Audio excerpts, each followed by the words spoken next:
we've talked a lot about the teachers and the students. Carol, have you gotten any feedback from parents? Have they noticed a difference since you started this initiative and expanded the classroom libraries? Not specifically to the classroom libraries, but just the outreach that we've had with getting books in the hands of kids, as far as the lending library that I talked about earlier, the literacy bike mobile.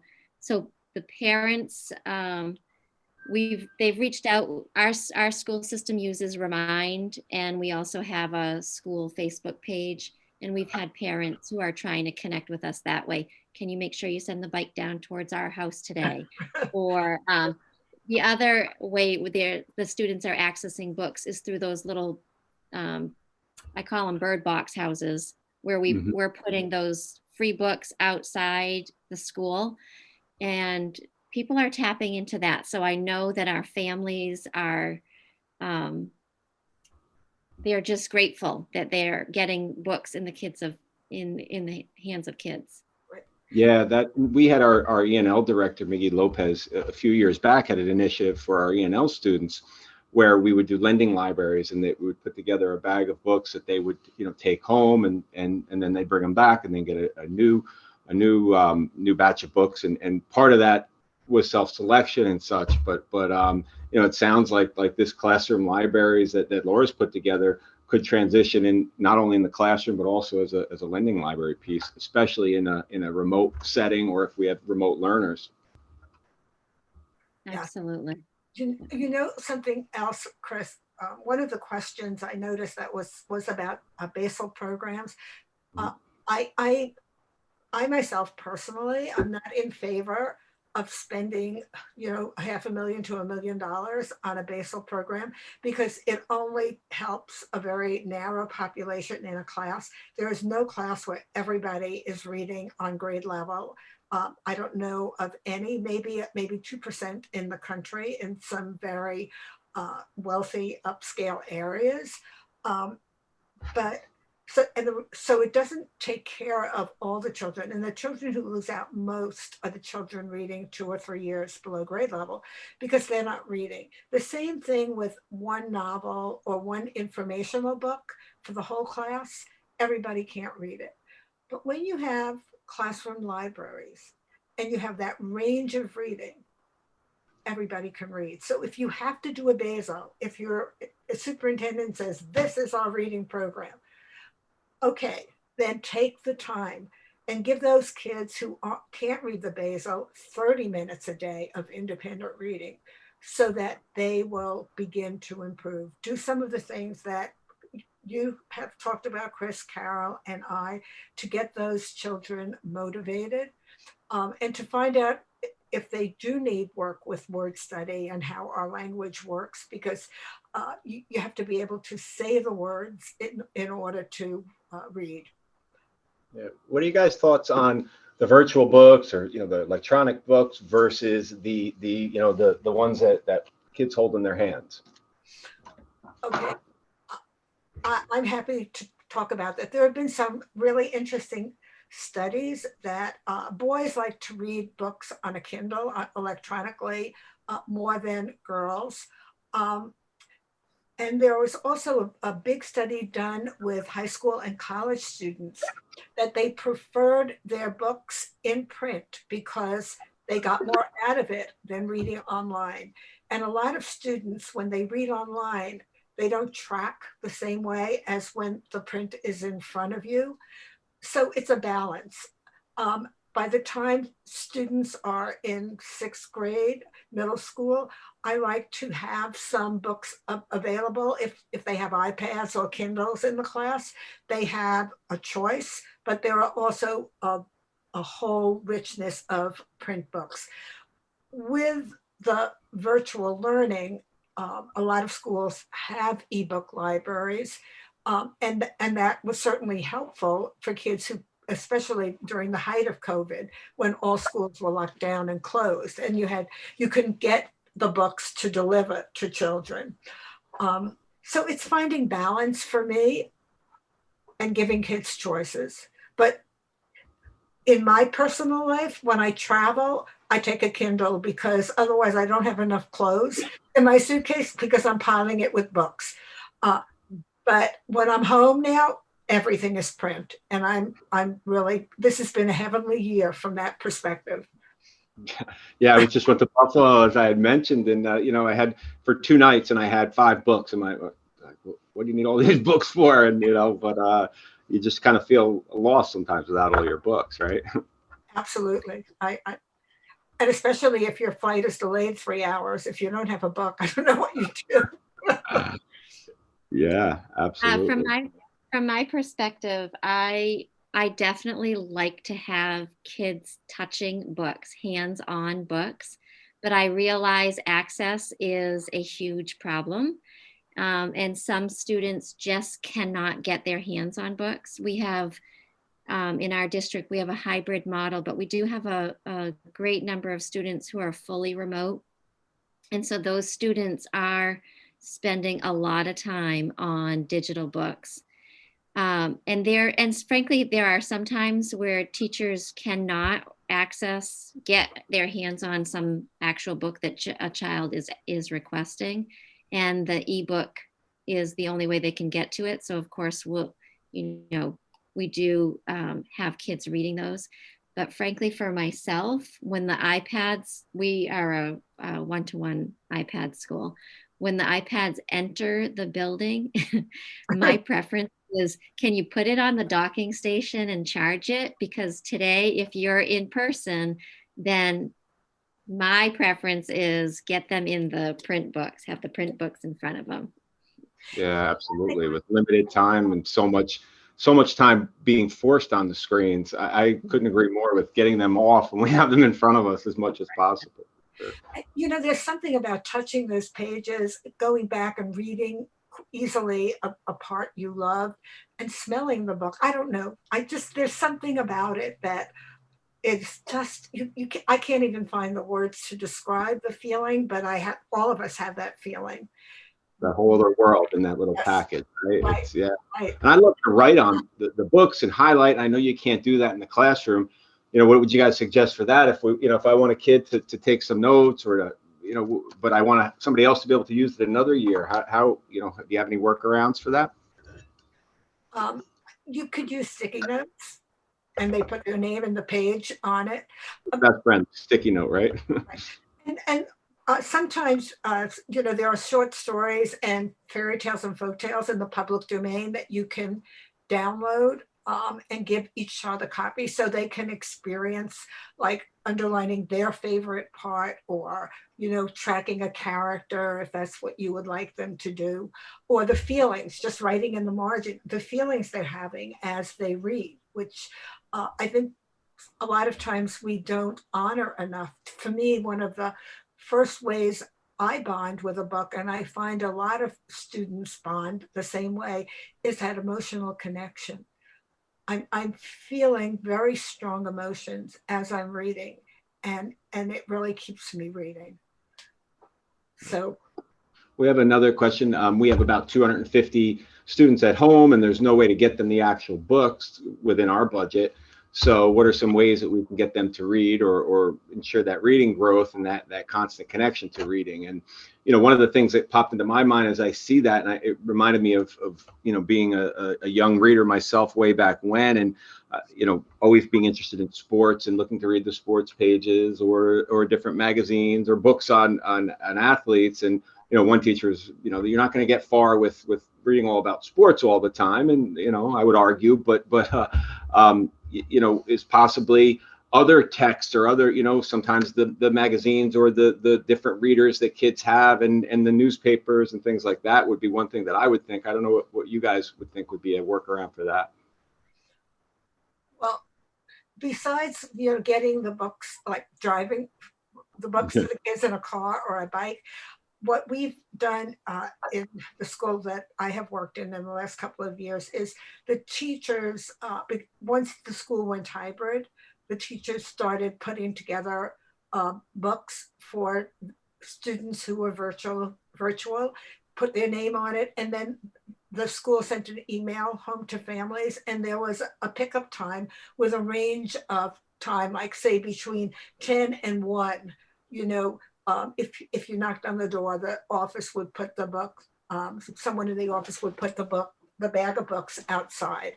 And then there was a return day. So that's one way. The other thing is to get your local newspaper, which I think you probably have. We have a local newspaper, and get multiple copies and let the kids have a newspaper and have a pickup, again, a pickup point or a delivery. A lot of, like, you know, I live, and I think you're the same, Kris, I'm not sure about Auburn, Carol, but I live in a small city, 15,000, with lots of rural areas outside. So within the city, it's possible people who live in the city can pick up books, but people who live 10, 15 miles out of the city, we need to get the books and the newspapers to them. The other thing is there is a lot of material online in the public domain. It just is not always motivating for kids because it has to be at least 100 years old. But I find the poetry is motivating. So I will recommend a lot of poetry and poets for them to investigate online and read. Yeah, and I'm thinking about, you know, we talk about, you know, diversity within socioeconomics within my community in particular. Many folks are struggling economically, and others are doing very well. And, you know, just popping into my head, maybe we can do here in North Rockland a book drive. And, you know, often I think about my own kids, you know, moving out the old books. I can't bring myself to throw away a book, so I give them away. But, you know, get a book drive and you know, get the boots on the ground to sort them and look for ways to get them to the kids is another, you know, idea that might be helpful if you're lacking funds. That would be fabulous. I'll share just a couple of things that we've done since school closure. The first thing we did is we reached out to see if any of the publishing companies could offer us a reduced rate for books. And so we were trying to put out feelers everywhere. That was one thing that we did. And frankly, I just would beg. And people actually would support and send us books. So that was one thing that we did. Another thing is we've had at least 11 book projects funded through Donors Choose. And all the books going on the Bike Mobile have come. Those are free books that we have been given through donations. The other thing is another big sponsor for our district is Kohl's. So you know how Kohl's sells books with their stuffies. Typically what happens is when they get through a cycle of those books, there's piles of books left over. And so we're fortunate enough to have a connection with them, and they've been giving us their books. The other thing that we've done is we started to weed out. So prior to getting our brand new classroom libraries, we asked teachers to start to weed out books to make room for new books. And those became free books to put in the hands of kids. And then the last one that I was thinking about is our actual librarian, who is a fanatic about having most currently published books. She has a table outside in the hallway right now. She weeds out books that she does not want in the library anymore, and those become free books as well. Right. So we've tried to tap into as many resources as possible. Right. And then, you know, Penny Kittle has that Book Love Foundation, and you can apply for a big grant and free books. So some of your teachers might want to do that, Kris. I think she's taking applications now. I'm taking notes, listening to all the ideas you guys are giving me today. It's great. Good. I don't know if Travis, do we have more time for conversation? I guess nobody's jumping in. It's free. Hi. Yes. Well, we want to be respectful of everybody's time, yours all included. I think we can take maybe one or two more questions, and then we might want to put a nice bow on this. So if there's one or two more questions, we welcome them. Okay. Are there any questions from the attendees? We did Yep. have one question coming in asking for the 15 strategies, and I do believe that we're going to put that into the follow-up email so that you'll have those. We'll send that out with the recording of this for everyone who attended. I will send that to you. I have it on my computer. 15 ways independent reading, right? Support. Yes, you'll get that. Yes. If someone will send me your email, Michael or Travis, if you send me, I will send it directly. Okay. We'll Great. actually, what we'll do is for everybody, we'll include that in the follow-up for everybody, or a link to it in the follow-up. So all of the attendees, make sure you keep an eye out. We'll send a note to you after this, and we will include that resource as well as the other information we presented. So we'll be sure to get that, Laura. Just get that over to us. I will get it to you. Okay. Laura, did you want to just touch on, and for me a little bit as well, the handbooks that you created for teachers? I'm interested in why you created that and a little bit what that does.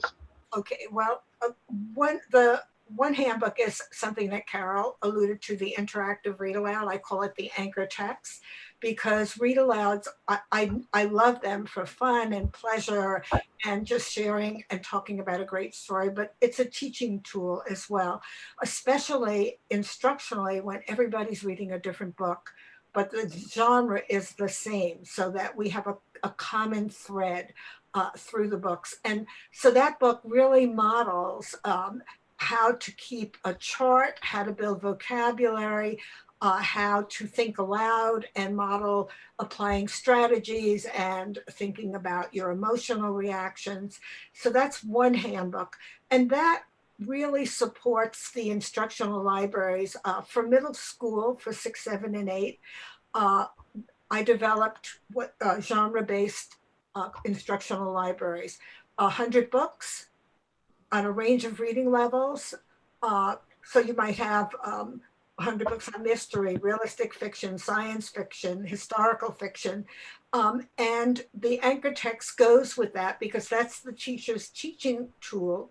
And students are all reading different books and doing partner work. So that's another handbook I did on how to use the instructional libraries.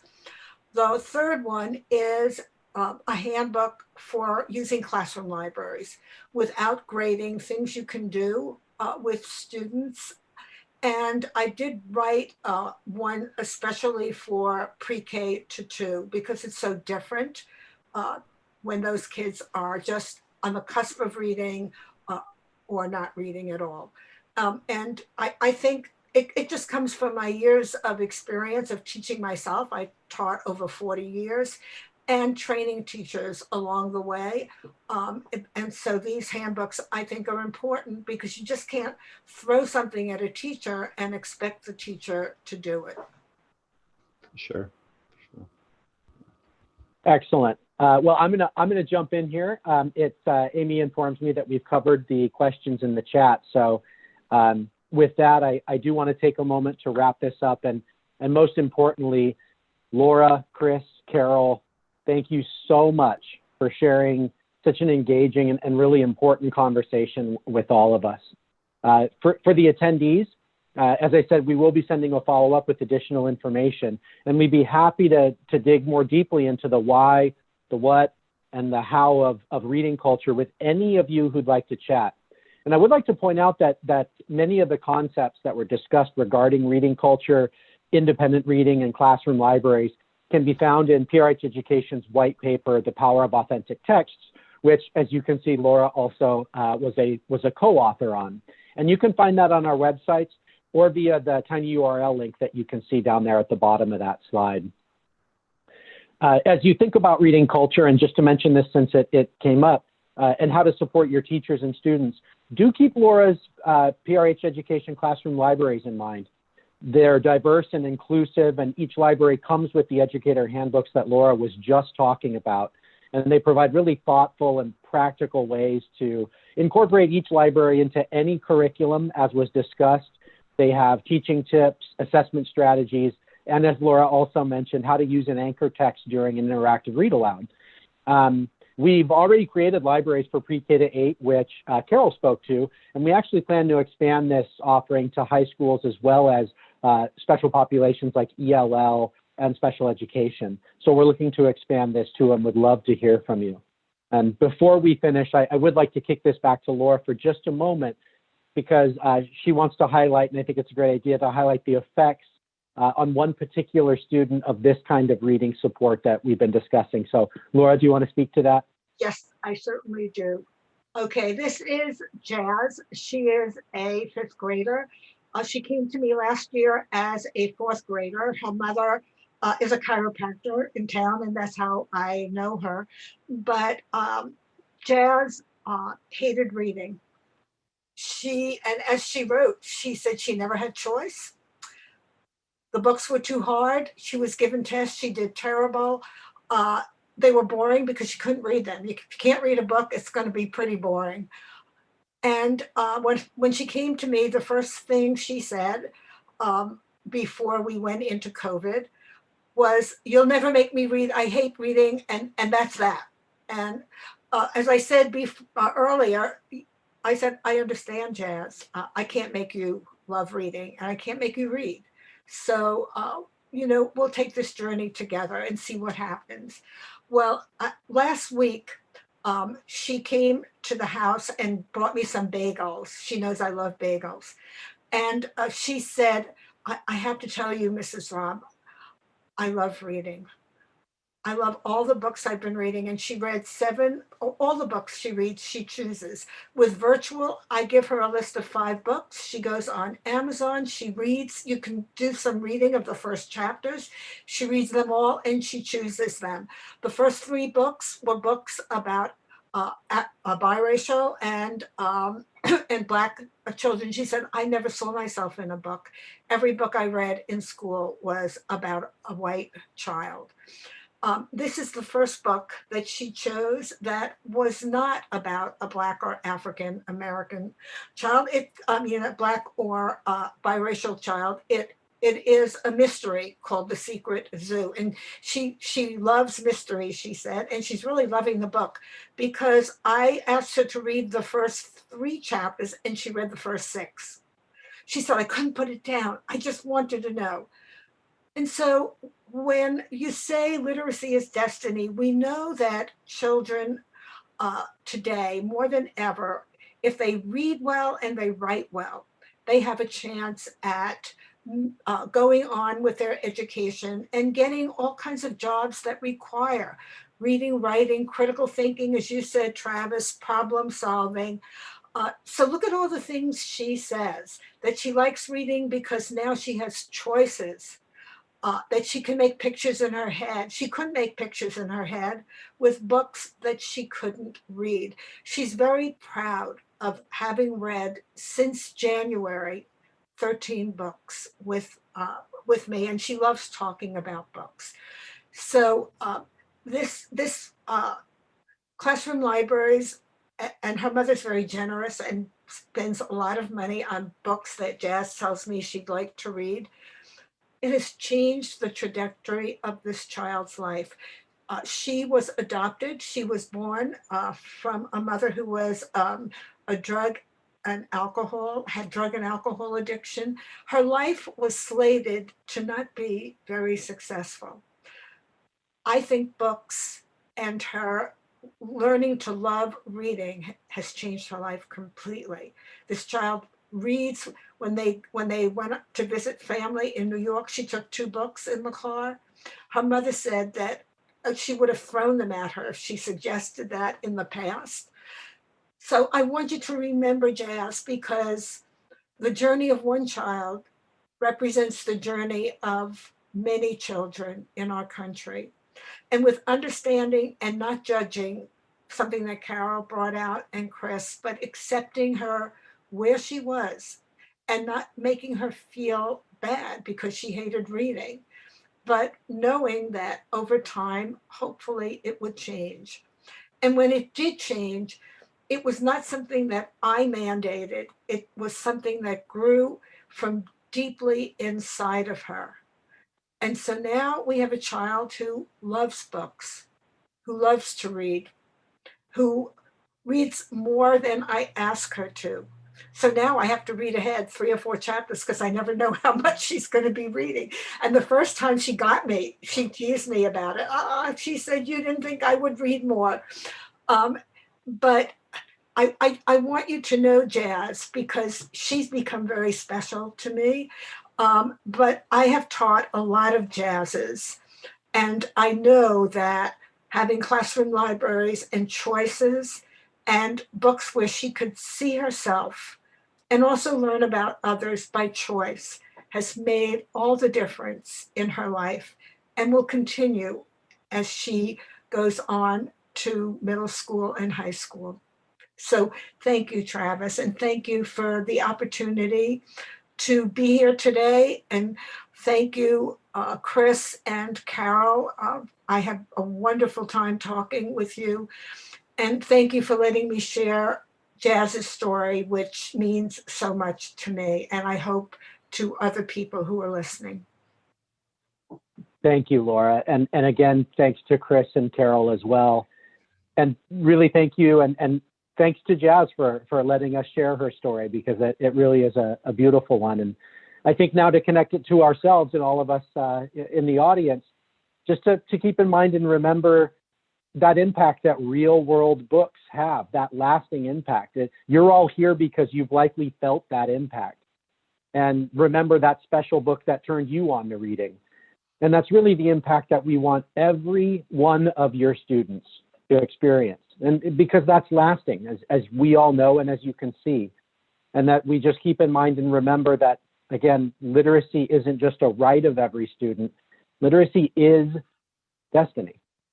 So thank you all for your time. Thank you, Laura. Thank you, Carol. Thank you, Kris. Thank you, Amy. And thank you, Deanna, for all of your support. And I wish all of you the best.